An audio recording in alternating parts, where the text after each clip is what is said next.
Good evening, everyone, and welcome to this evening's webinar on the topic of accessing your MS community, fitness, recreation, and adaptive sports.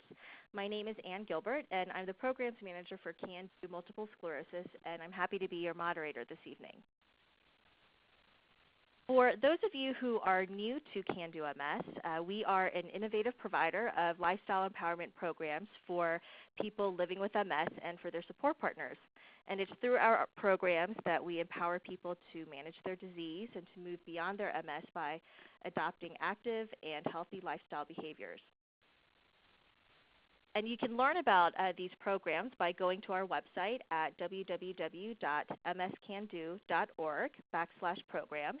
And you'll learn about our CAN Do program, which is our flagship 4-day program, our Jumpstart program, which is our 1-day program that we do in several different locations around the country, and our 2-day Take Charge program. And then, of course, you know about our webinar series, and you can access all of our recorded webinars online on our archives page.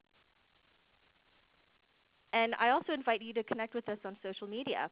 We're on Facebook, Twitter, LinkedIn, and YouTube. So find us on Facebook and like us, and you'll be able to get all types of up-to-date information about our upcoming programs and events. And you'll also find some cool videos on our YouTube page. So look for us on YouTube, and you'll find some old CAN Do MS webinar recordings and some fun videos. And so now I'm excited to introduce our presenters to you. On your screen here, you'll see Brielle Carter. Brielle Carter currently serves as Arizona Bridge to Independent Living's Program Coordinator of the Sports and Fitness Center for People or for Persons with Disabilities. Brielle holds a Bachelor of Science in Kinesiology with a minor in Strength and Conditioning and Wellness Promotion. Brielle also holds a Master of Science in Sport Management as well as a Master of Science in Exercise Science. Brielle is an adjunct faculty member for Mesa Community College in Mesa, Arizona, and Arizona State University, teaching courses such as Healthful Living and Introduction to Strength and Conditioning.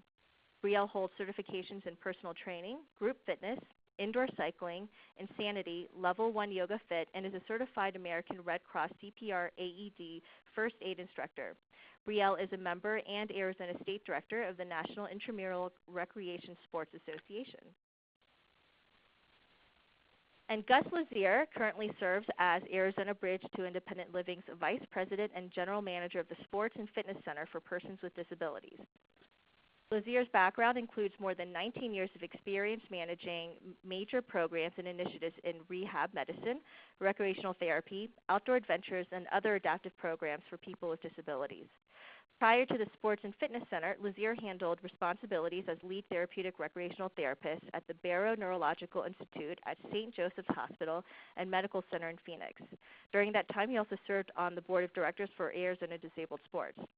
Before joining St. Joseph's, Lazier has been with Casa Colina Centers for Rehab in Pomona, California, working on the outdoor adventure team that organized adaptive surfing, skiing, snowboarding, sailing, fishing, camping, sledding, rock climbing, scuba diving, horseback trips, kayaking, canoeing, and wheelchair sports and cycling programs. Lazier earned a Master's of Business Administration with an emphasis in Health Systems Management from Grand Canyon University and a Bachelor of Science in Therapeutic Recreation from California State University, North.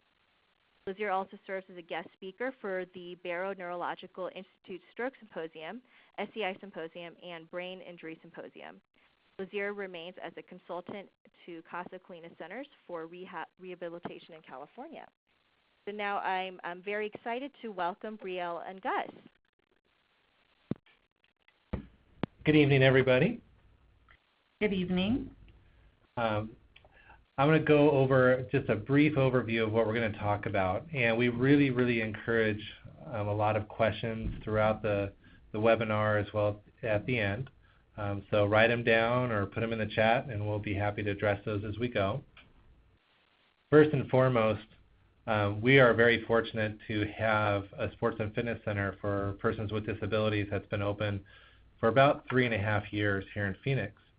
And we recognize how lucky we are to have this facility, but as we go through this topic this evening, we want to address where you are and how to access your community. There's very few facilities that are the scope of ours, which again we're very lucky and fortunate to have throughout the country, but we want to let you know how to access what's in your neighborhood, what's in your region, and go from there. Our facility was built and opened in October 2011. So we're pretty new. We're 45,000 square feet, and we have a wide range of fitness areas. One is our group fitness room. One is our exercise room with all the weight machines. We have a couple of basketball courts, and as you can see the swimming pools. We have a couple other areas for people to work out and exercise. But our program and all the programs that we do, we adapt to the groups that come in.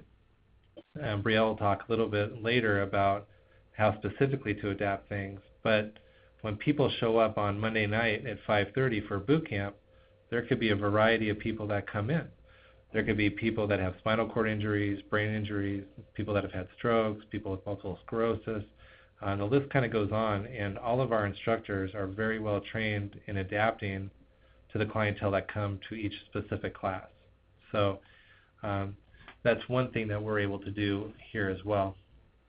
We are part of what is called Arizona Bridge to Independent Living.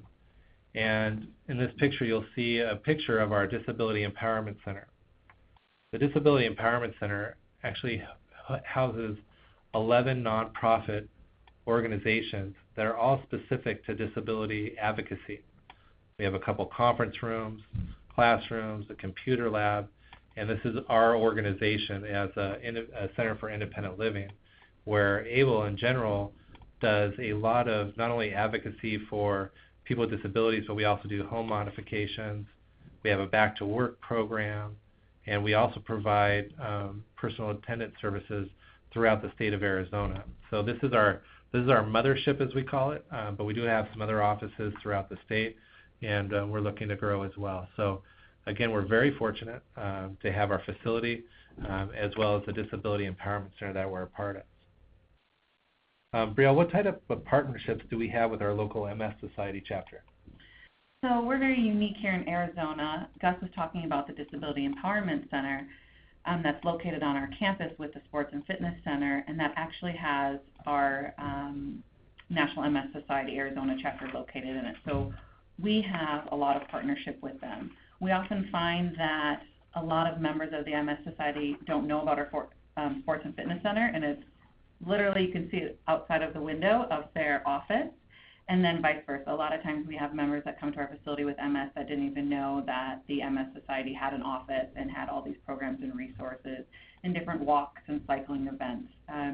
So it's really important, and our partnership is all about bridging that gap and making sure that our members and their members are aware of all the community resources such as fitness, recreation, and sport. A lot of our partnership is based on fitness classes, and that's a lot of my background. So we've had classes called MS Society Aquatics and MS Society Yoga. All of our classes are open to any person with a disability. It doesn't matter if it's MS or any disability, and family members as well are welcome to participate in those programs. A lot of times we use the word MS Society in our marketing because they were the financial backing behind it, and they would pay for the instructors and then also are a good resource for finding appropriate instructors for people working with MS and or training us as well. We also have set up a program with MS Society that if any of their members that are currently members of our facility or even paying a drop-in fee of our facility can call the front desk if they need assistance getting to and from the building. Because a lot of their members' concern was the fatigue factor by the time they got into the building, that they weren't going to be able to exercise. So we've been able to provide assistance. We also have, we're unique in the factor that we have wheelchairs in our Sports and Fitness Center ready to use, everyday chairs as well as sports chairs. So any of our members can use those chairs throughout their workout to get to and from their car, and then to use on our equipment that is all accessible with wheelchairs and or standing and or seated. We've also received several grants that have sponsored memberships to people in the community with disabilities, and one of our grants we actually received works with local hospital here in Arizona in Phoenix called St. Joseph's, and that grant entitled anyone that has had services through St. Joseph's in the last 24 months with a sponsored membership to our Sports and Fitness Center. So a lot of the MS Society members receive services from that hospital in particular, so the MS Society has linked us with them, so we're able to provide sponsored memberships for them so they have a place to work out. A lot of times it's all about the fatigue and the staffing over at the MS Society, because where our parking structure is compared to where our facility is, it's a little bit of a distance, and it's really about how to exercise based on after having that fatigue. And a lot of times people don't have access to our sports and fitness center or fitness opportunities in their community in general. So we're going to talk about how you could do them at home or not necessarily in a gym. So we have a polling question for you here. How do you currently access your communities? Community centers, so recreation, YMCAs, maybe your LA Fitness, your 24-hour fitness, local MS chapter, rehab continuum services, support groups, and or other. So if you want to go ahead and answer that, and we'll kind of take a look at your responses.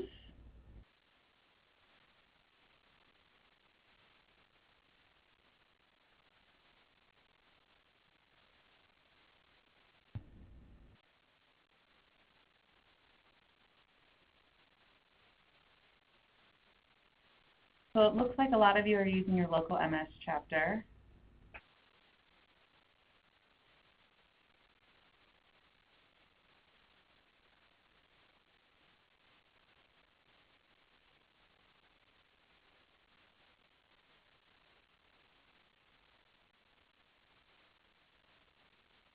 I'm really interested to see, a lot of you guys are saying other. So at the end or in the chat box, the people that have answered other, if you want to put in what those other resources are, and then we can read that chat at the end and explain and or share with everybody what those other responses are.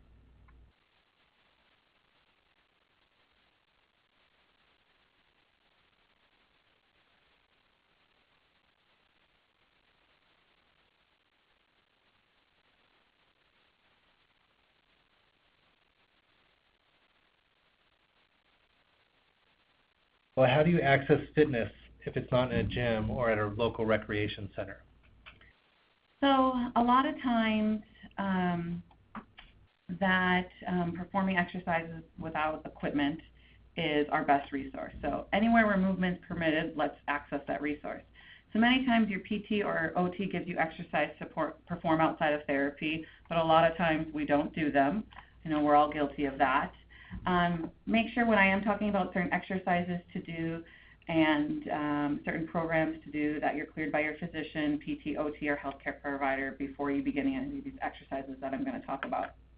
A lot of times if you're taking a fitness class, and fitness classes aren't for everybody, at a community rec center or somewhere else, you don't always feel like you have to use the equipment that they provide for you. Sometimes our body is the best modality for exercise, not any dumbbells, resistance band, or medicine balls. And we'll talk about later how to exercise with those pieces as well. You can receive the same benefits of exercise without using any equipment and just using your body weight. Even if you're seated as well, you can still get some of those same benefits that exercise gives to all of us, with MS or not. Examples of those exercises include wall squat, plank, example of a Russian twist, which is you can do it seated or on the ground and moving side to side your trunk. Wall push-ups, supine back extensions, marching in place, are just to name a few. There's definitely some adaptations and modifications with that. All these exercises can be done seated or using a wall. So for instance, wall squat with your back a little bit higher on the wall, so not 90 degrees with your knees to take pressure off those knees. Planks on your knees. If there's not, for some reason, if that's too much pressure on your knees to do that plank, putting a towel underneath there or using something called an AirX pad will help provide support while doing those exercises. Russian twist seated, seated wall push-up, seated back extensions, and seated marching in place. So anytime that there's fatigue, that standing exercise that you may be able to do, please have a seat and take that and do that exercise seated. A lot of times group fitness rooms or facilities will have chairs on their side of their fitness center or in their room. Please feel comfortable to use those.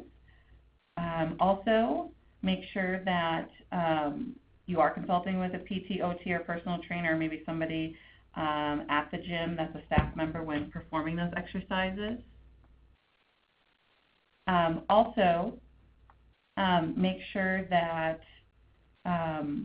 you, as I said before, are working with a personal trainer or a PT or an OT and making sure that you're performing those exercises correctly. And I understand that not everybody will have access to that, but a lot of times at recreation facilities, they do have somebody on staff that can direct you no matter with a disability or not, or with MS or not, and you can explain to them about your body. Also, making sure that if classes aren't for you and gyms aren't for you, that a lot of times when you are doing exercises, people aren't focused on what you're doing, they're focused on what they're doing. So performing any exercise that your body feels comfortable is better than not performing it at all, because you know your body best, and even if an instructor tells you or a trainer tells you to do it a certain way, a lot of times you know how to adapt better than someone else does. And they can always give you pointers and tips. As we all know, exercise decreases cardiovascular disease, chronic diseases. It increases strength. It improves bladder and bowel function. It decreases fatigue if we have the energy to do it. Also increases our attitude, so it releases lots of hormones, epinephrine, norepinephrine, all those fancy words. And then it also enhances our cognitive and our mood. Also, exercising in water has even different effects on our body as well.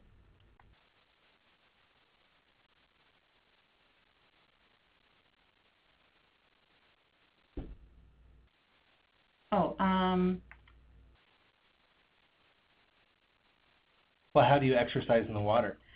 So a lot of times, exercising in the water is more beneficial on our body. It helps decrease our weight and then therefore decreasing our pain. It increases our range of motion. And we all know this. So we all know the benefits of exercising in the water, but it's also how do we do it? How do we get access to it?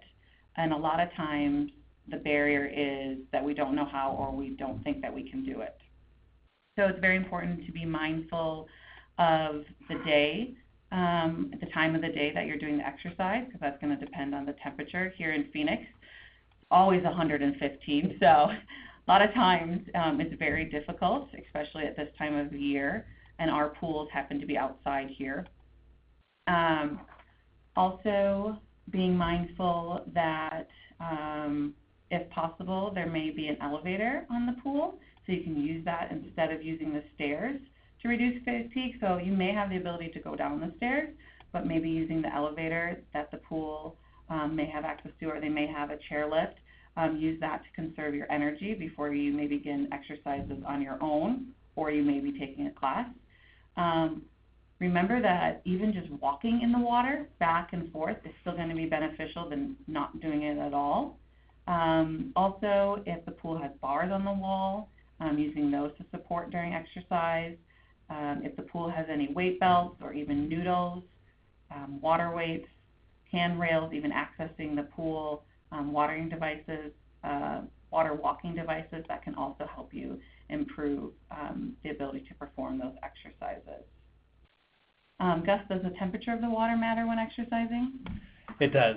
So there are some therapy pools that will keep the temperature at 91 degrees, which is right around the temperature of the surface of your skin. So if you have MS and the water temperature is 91 and you are sensitive to overheating, then you really have to be aware of the water temperature. So there are there's a lot of pools out there that will vary the pool temperature. When we do specific things for the MS Society, whether it's a local chapter or we have people in from out of town, we will actually reduce the temperature of our water to about 80, 88, sometimes 87, depending on the exercise program they're doing. If it's a passive program, something that we like to do here is called I Chi, which is a water-based Tai Chi program, and it's a great program, but it's very passive, so we can keep the water a little bit warmer. And then if it's a more active class, like we do aqua aerobics and things like that, we might reduce the temperature a little bit. Brielle stated our pools are outdoors, and when it is very warm here in Phoenix, we have to be very mindful of having people get in. So we definitely really work with people and try to coach them along to listen to their bodies, because in the water, you might not feel how tired you're getting until you're out. And sometimes when you get out, you're zapped, and the rest of your day is gone, and you really need to keep your endurance for the other activities of your daily life, whether it might be picking up the kids or going to the grocery store. So we want to make sure that you start slow and then you work your endurance into it. And the water is not for everybody, we know that, but it is a great medium for those that enjoy it. There are community centers around. You can always ask them what the water temperature is, what kind of classes they might be offering. So there's a whole slew of things, and there's quite a few facilities around the country, whether it be related to a hospital or not, that might do special programs that could be good for you. So you really kind of have to do a little bit of research in your area, and if you need some help with that afterwards, our information will be available, and we could help you connect with some groups out there in regards to therapeutic pools and programs. Some of the equipment that we use, Brielle was talking about, can be as simple as a noodle. So if you're pushing a noodle down through the water, there's resistance.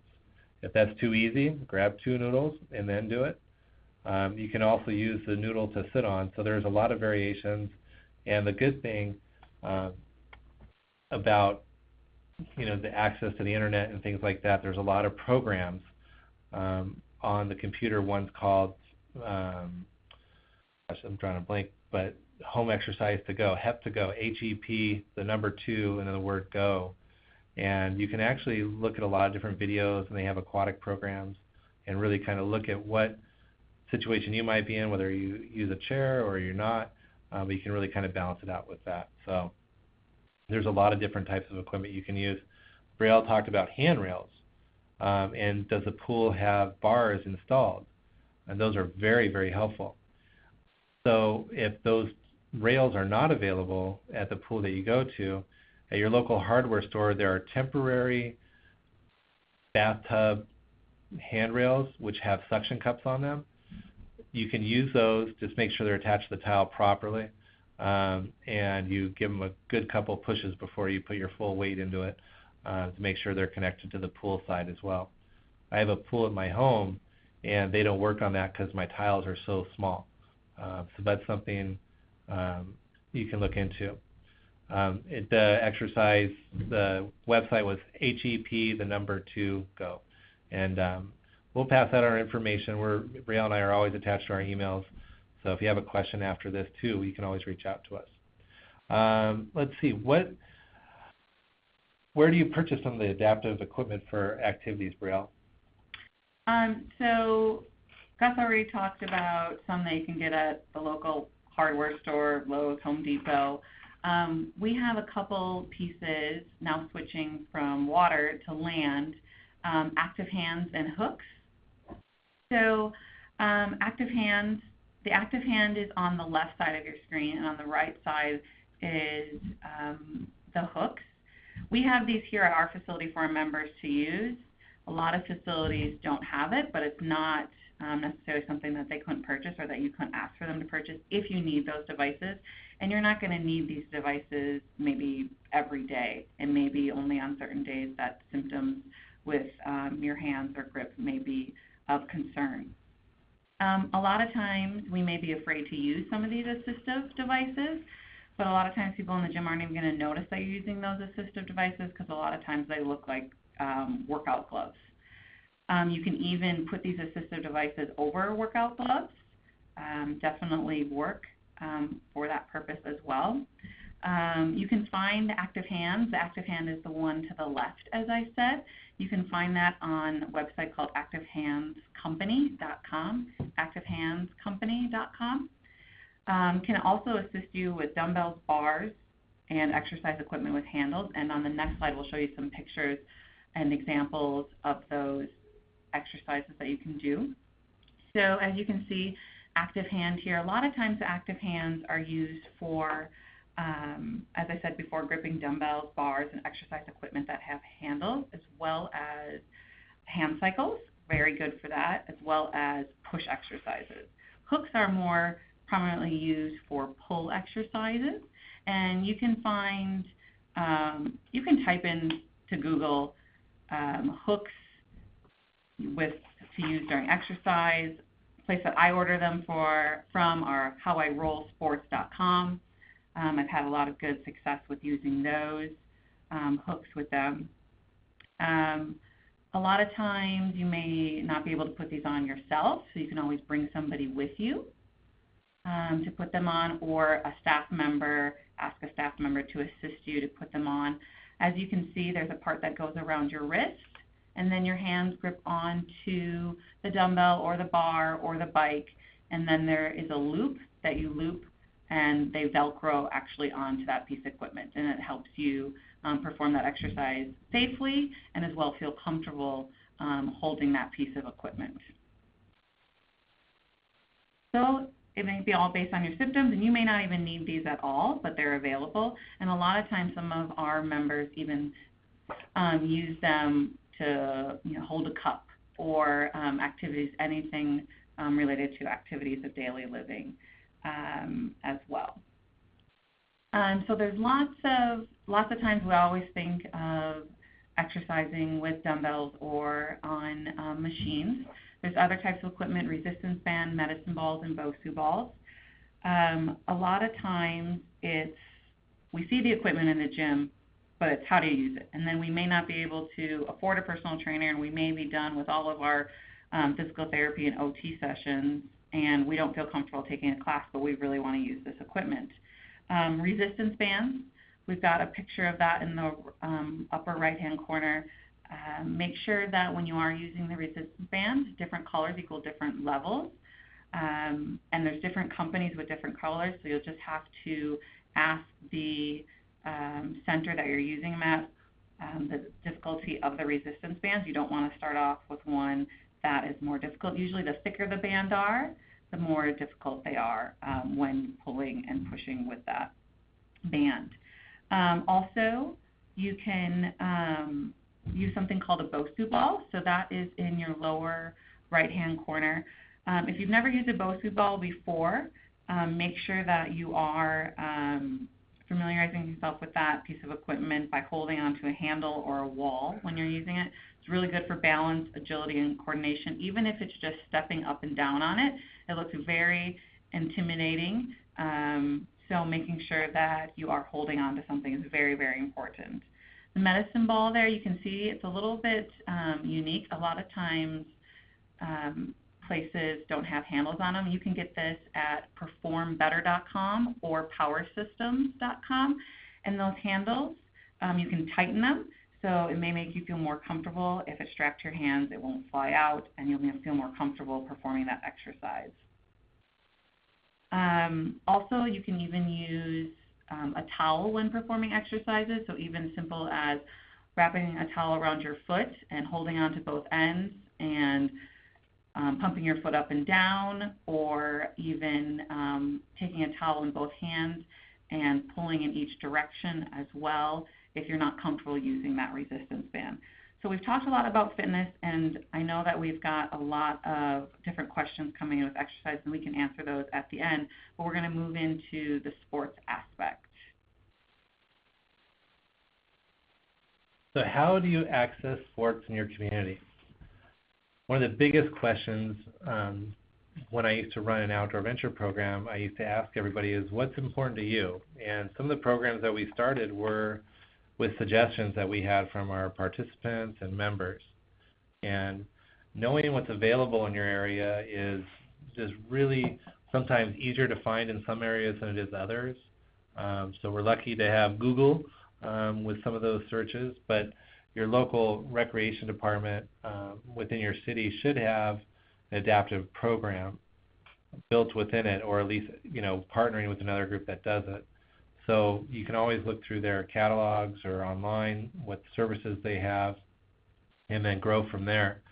More and more schools and colleges are having adaptive programs, and those are not only available to the students but also to the local community, which is a great thing. So kind of understanding where to find those groups and what you're interested in doing is important. When you get started in a program, if it's an individual sport like cycling, some people want to start with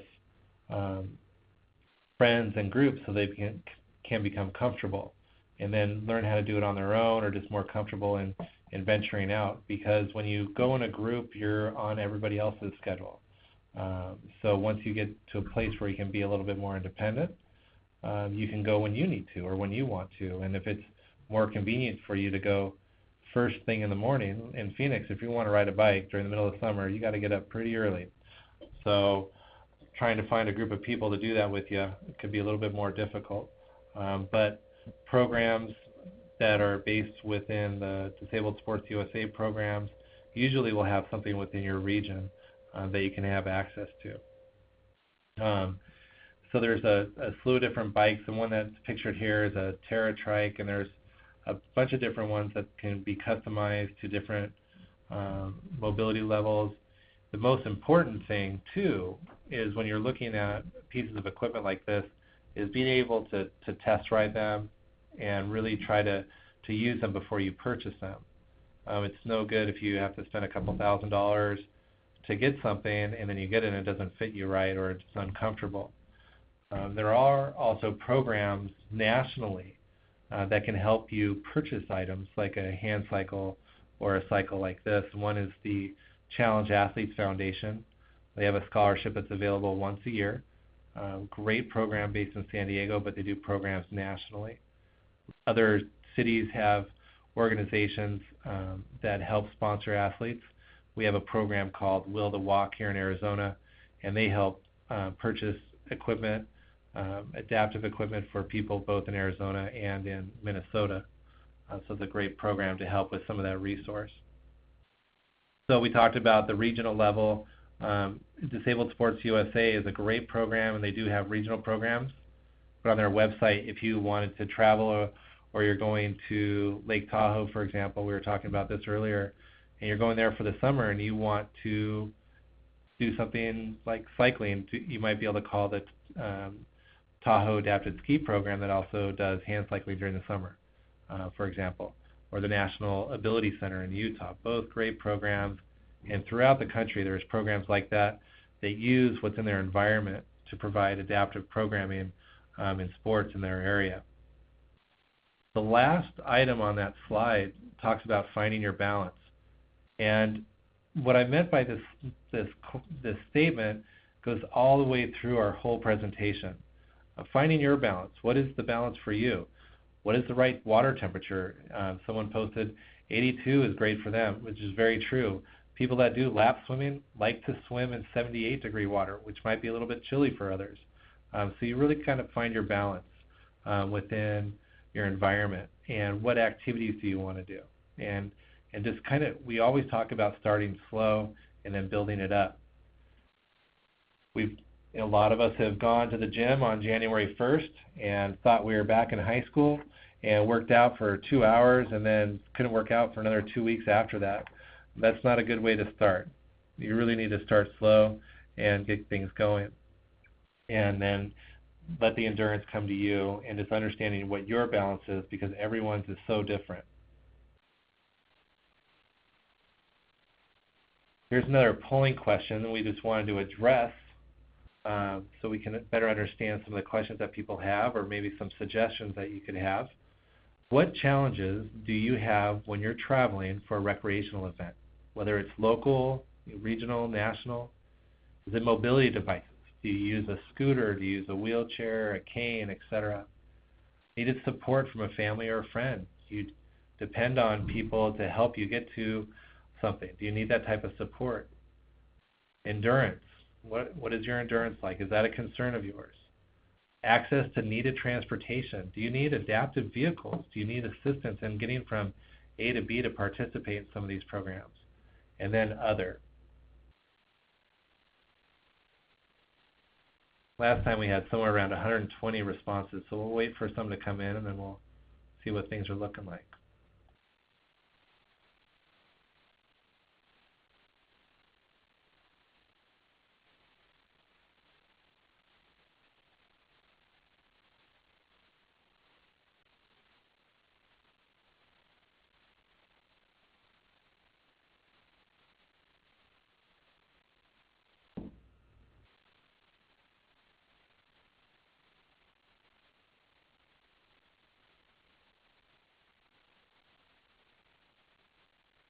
It seems like the majority of the responses are endurance, needed support, and then mobility devices are kind of the 1, 2, 3, and then access to needed transportation is number 4.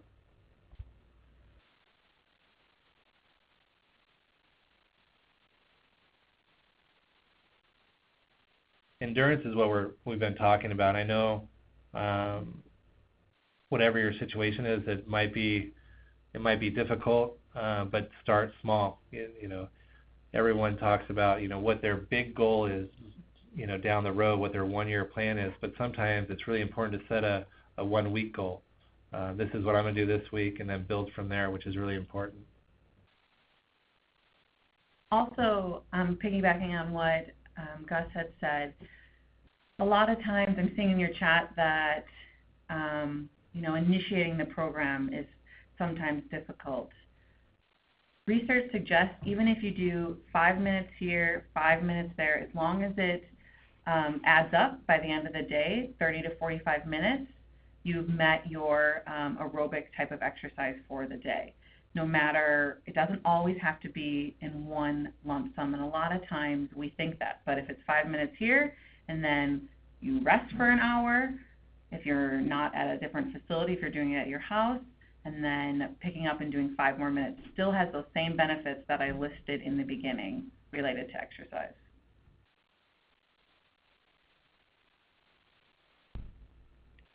We're going to talk a little bit about accessing outdoor environments. Again, what are my interests? What are some things that I've done that I want to do again? There's some pictures here of whitewater rafting, hiking, camping, horseback riding. Horseback riding can be incredibly great, but you need a lot of endurance. So starting small at a local arena with someone that might understand MS and what endurance and balance you might need is great, because horses can be a great access to remote areas that are in wilderness by definition is not accessible. So how can you make it accessible? Do I need accessible? And some people really do. And we really try to address some of those needs as people start on participating in outdoor venture programs. When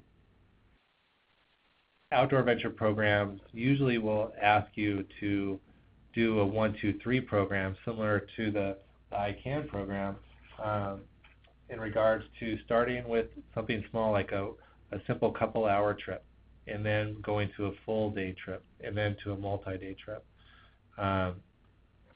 Recognizing that fatigue and endurance are different is important, but what environment does your fatigue come quicker? Do you fatigue quicker when it's warm outside? Do you fatigue quicker when you're walking? Do you need to use a scooter to go A to B, and then walk, to, if you say, for example, you went to the Grand Canyon, can you use a scooter to get some areas and then walk to certain areas? What can you do to maximize that? And every day can be different, and we recognize that. So just understanding yourself is really, really important.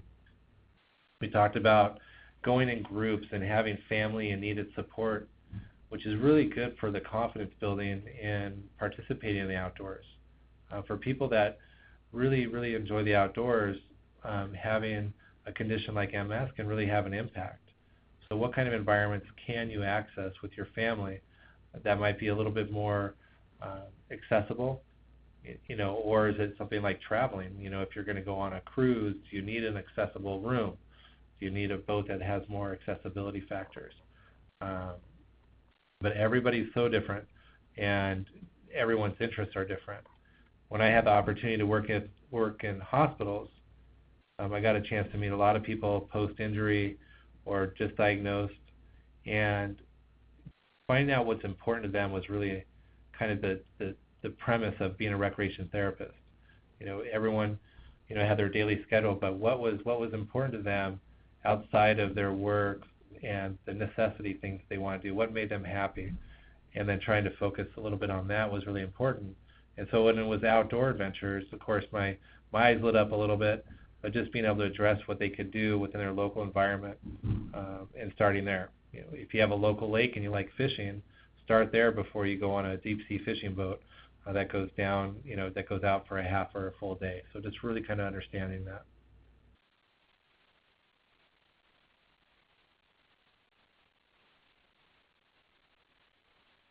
The next polling question we have, there are a lot of options, so feel free to hit a couple if you'd like. We'd like to know what they all are, so we can address them a little bit.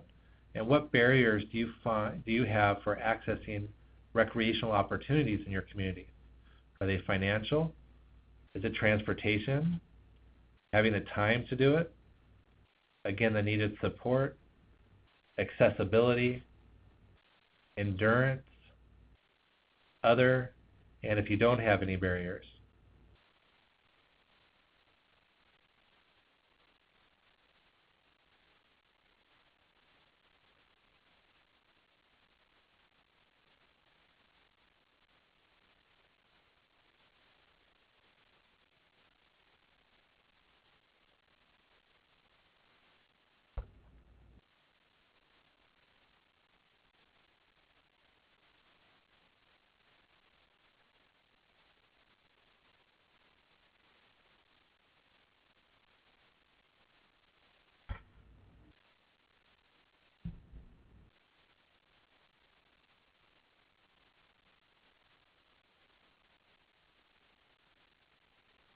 So the endurance, we'll kind of slash fatigue into there, is again big. The financial aspect.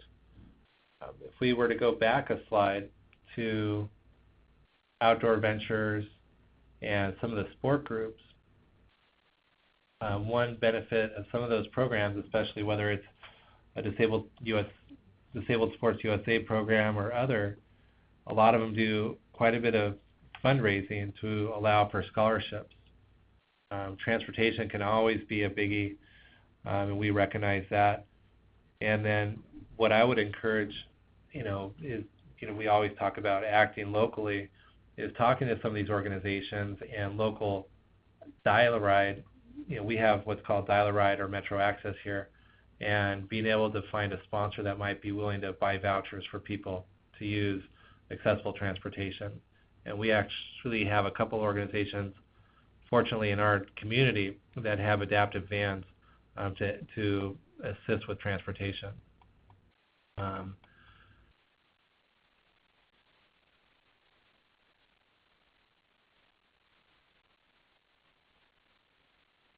going to go in a little bit of a programming section here with Brielle. So, before you head to a certain sport program or outdoor adventure, Gus was talking about all the things that you can do to prepare yourself. When you're headed to a fitness or recreation program, you want to make sure that the teacher is appropriate for you and you feel comfortable with that teacher. So giving a call ahead and asking about that instructor's qualifications, their style of teaching. And a lot of times, for example, everyone teaches yoga a little bit differently, and there may be many styles. And a lot of times finding a fitness instructor with MS can be very helpful. And you're probably thinking, well, how do you do that? A lot of times your local MS chapter will have certified instructors that are persons with MS and that do provide fitness classes at local gyms in your area, and therefore they may have a better understanding and maybe provide additional support for you during those programs. Cycling is a good form of exercise. We have something called cranking here, and we have a crank cycle pictured on the top there. It's very unique. It allows for, it's on a dual axis, and it allows for you to use one side of the bike and not have to use both handles at the exact same time. The person that we have in the picture is a chair user, but as you can see, it's open there, so if that person was removed, you can put a chair there for your use if you need back support, as well as they come with a seat, so you can use it standing or seated, depending on your ability. So there are a lot of fitness centers that are getting these pieces of equipment. You can also purchase it for your home. We have a couple members at our facility that actually use them in their home instead of coming into the facility.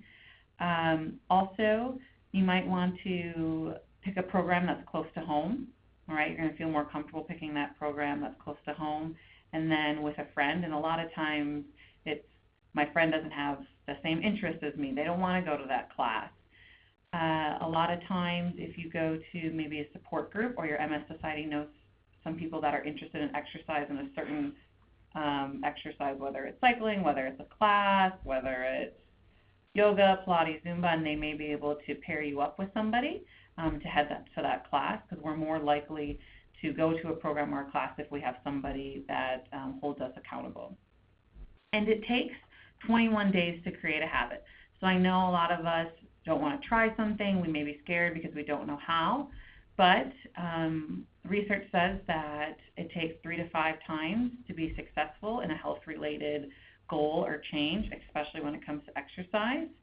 So it's okay to fail.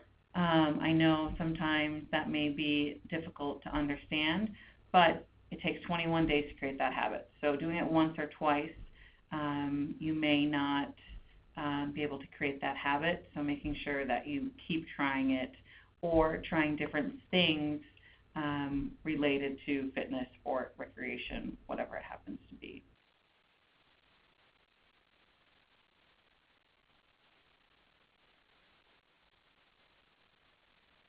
The next polling question we have asks, how will I handle new environments?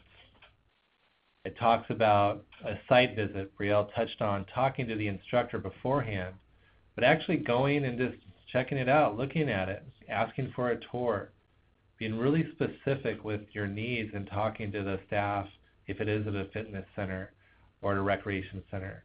But also, there are so many local chapters of the MS Society and MS Can Do Multiple Sclerosis to really reach out and see what might be in an area and understand your time duration and tell that to the instructor. Say, look, I'm going to try this for 10 minutes. Where's the best place for me to be so I don't disrupt the class? And can I bring someone to support? Like Brielle was saying, having someone to keep you accountable to a new program is very important to keep to sticking to it. Some people are very independent and can do it, which is great. Some people really need that push, whether it's 2 or 3 people, and hopefully you can find somebody that likes to do what you do. One good thing too, in the universe that we are in right now with the internet and YouTube, you can find a lot on the internet, but finding it for you and having a professional teach you a little bit can be very beneficial so you don't get started in the wrong way. If you get started in a new program in the wrong manner, you could end up getting a little bit hurt, and we don't want that at all. So we really want to make sure you start your new program with intention and success. Let's look at our results here real quick and see what people say about how to handle new environments. So a lot of you agreed with doing the site visit and understanding your endurance. And and bring in a friend. So these are all pretty consistent, but the site visit is so important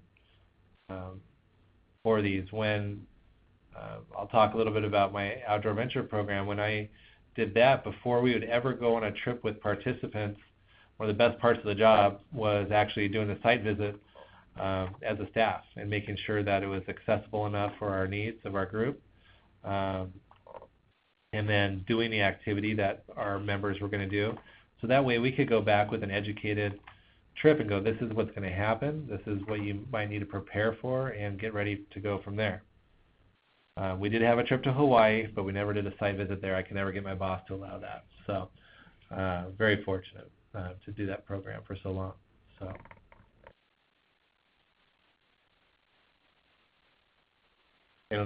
Someone's saying, site it is, talk with the instructor before first class so I show up early. Great suggestion.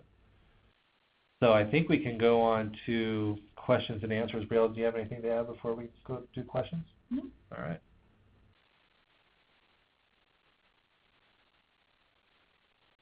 Okay, well, we got in a lot of questions, and so we're going to try to address most of these. But I did want to bring up that first polling question that we asked the group on how our participants are currently accessing their community, and a lot of people selected other. And so I just wanted to share with the group what some of those other choices were. And we had people say that some of their other resources that they found were through the internet. Some found them in newspapers, bulletin boards, or through word of mouth through their physical therapists or doctors. Some used their local private gym. Others used their local MS centers.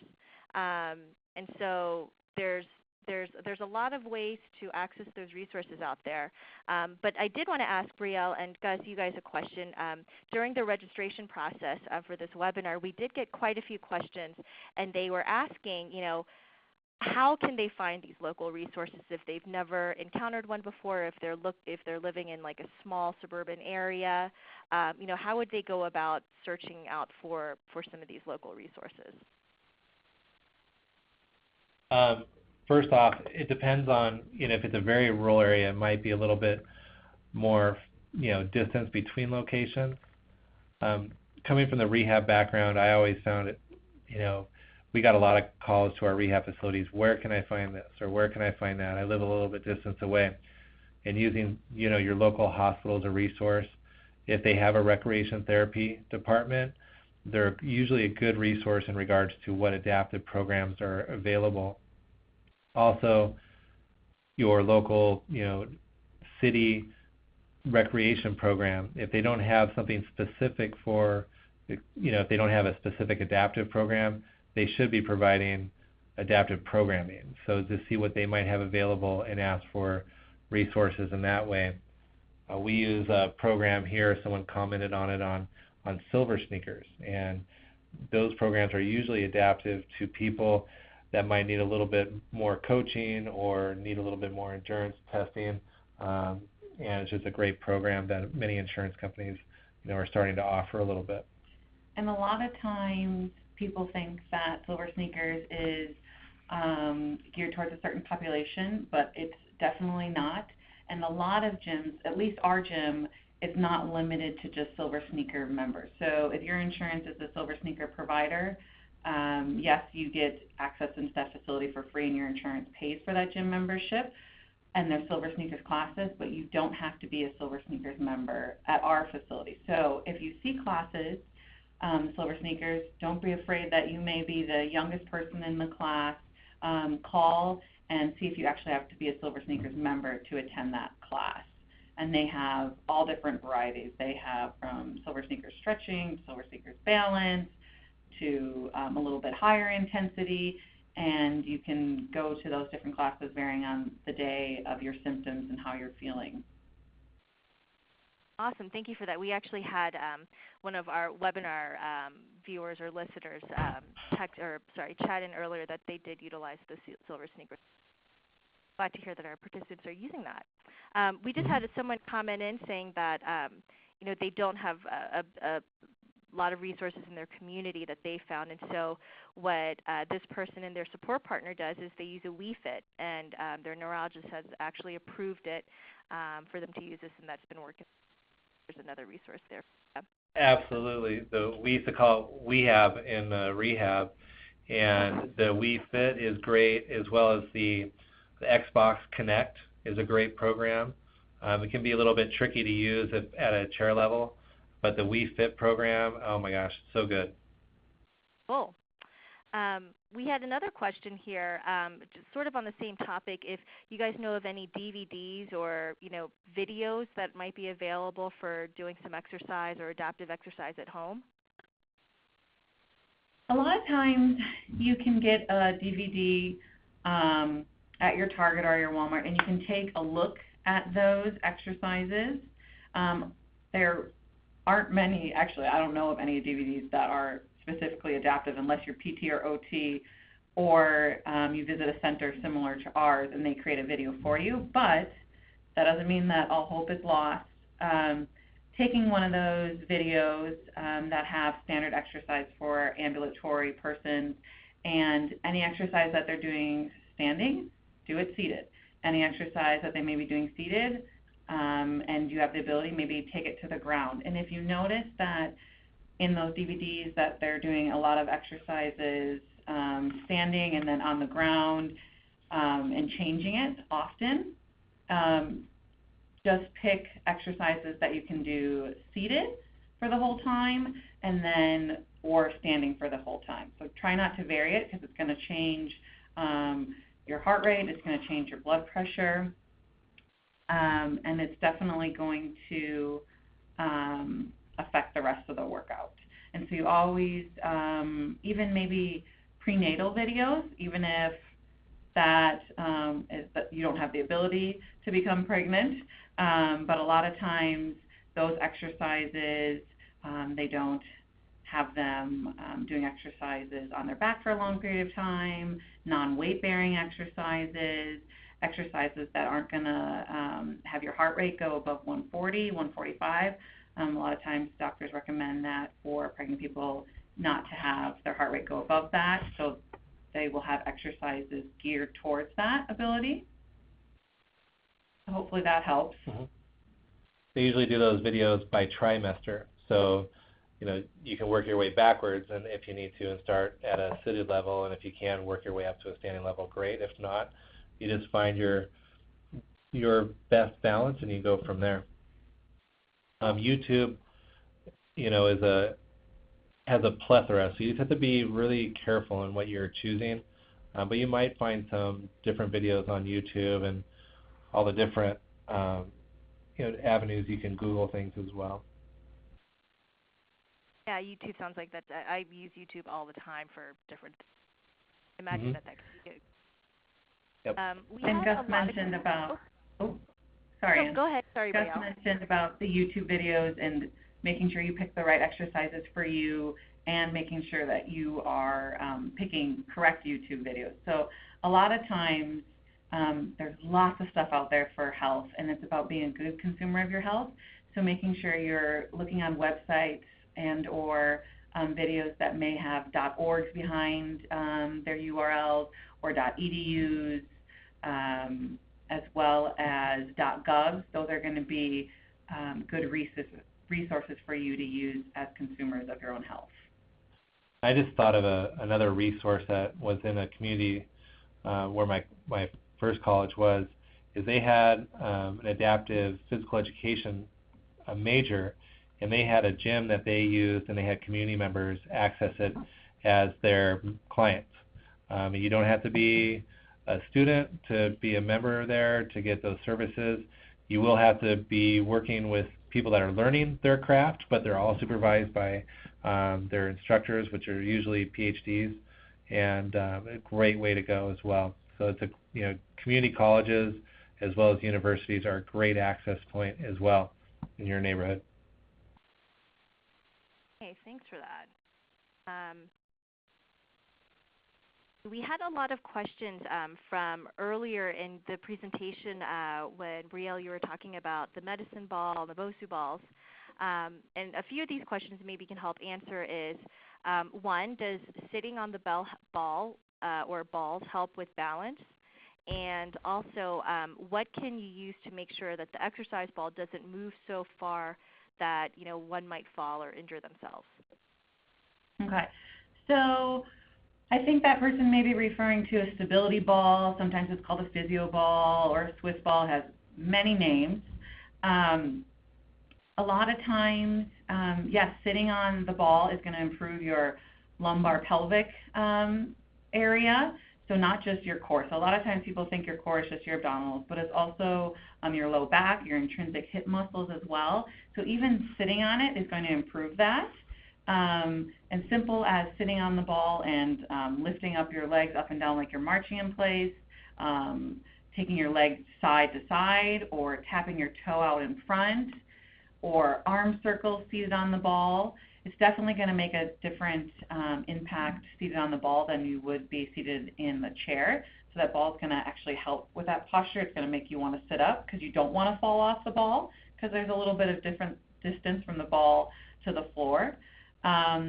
There are, I can't think of the website off the top of my head, but they are actually, they have chairs, little plastic, they've got a back on it, they've got wheels on it, and then you can put your physio ball in it. So that helps you preventing from rolling. You can also put it up against a wall, that's going to help, or even against the backboard of your bed. That's going to help as well.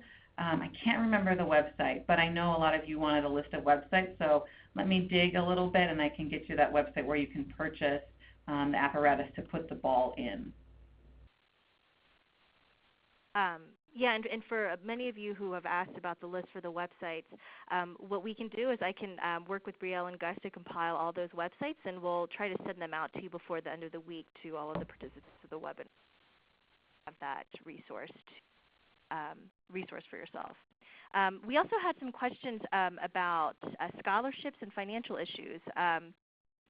So one person asks if how they can actually look for or find, or where they can find financial assistance for either adaptive equipment or just adaptive instruction. So I'll address that a little bit, and we can provide some different websites. There are more regional programs that provide scholarships.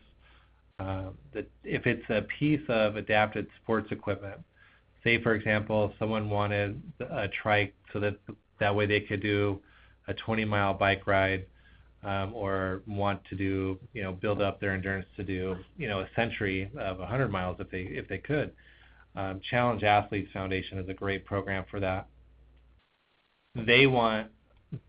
They're more specific to someone that wants to compete. It doesn't have to be to win, but it's just to complete, for example, a marathon or a race on the weekends. If it's just to go riding around with your family, they're not the organization that's going to grant you funding. But there are some local ones, and I'll do a little research with some organizations, and contacting your local Disabled Sports USA program. There's another organization called Ambulatory and Wheelchair Sports USA that are great resources for that as well, and they are very regional. For people that might still be working or going back to school, contacting your local vocational rehab program can also help with some adaptive equipment, and specifically in regards to transportation. So if that was one of your answers as a barrier or accessing a recreational activity, you can contact your local vocational rehab program and see if you qualify for their list of things. We also, one of the programs that's local to, or it's Arizona specific, is the Arizona Technology Assistance Program, which isn't just technology, but it's also about adaptive equipment, and they provide very long-term, low-interest loans for people that qualify so they can get the equipment needed to do what they want to do.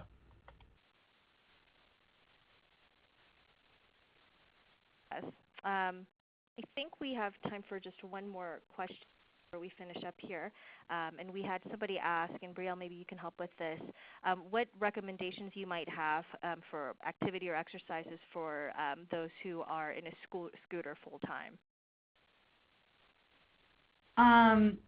If you call your local gym or area and see if they have, and a lot of places are now getting this piece of equipment, it's through a company called Cybex, and it's called Total Access Line.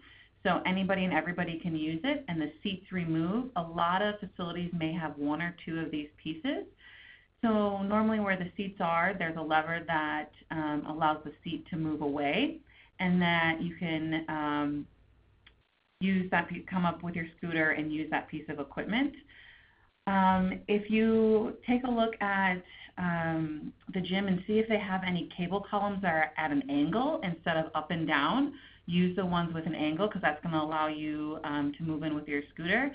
And don't think of always doing the exercise moving backwards or forward. Think about doing it from the side. So if there is a cable column, taking that hand grip on that cable column and coming to the side of it and pulling across your body, or taking above and then maneuvering your scooter to do the other side. So don't always think about going forward or backward.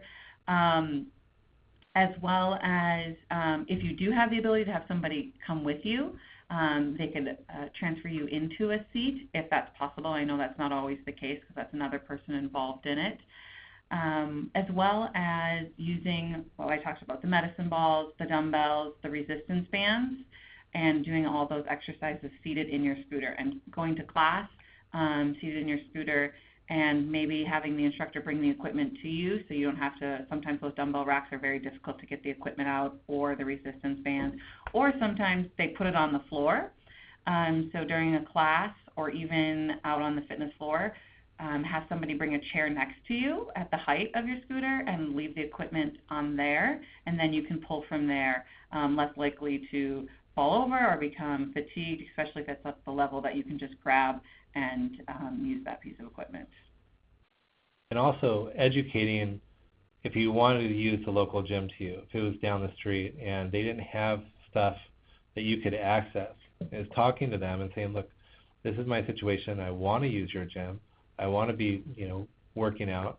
What can we do to provide better access? Because we all deserve access to it. So going in with an attitude of, hey, what can we do together to make this suitable for me, as well as everybody else that's using it, is a great approach. And a lot of times they start doing research, and if you can get that started at that gym, it's going to be better off for the community in the long run.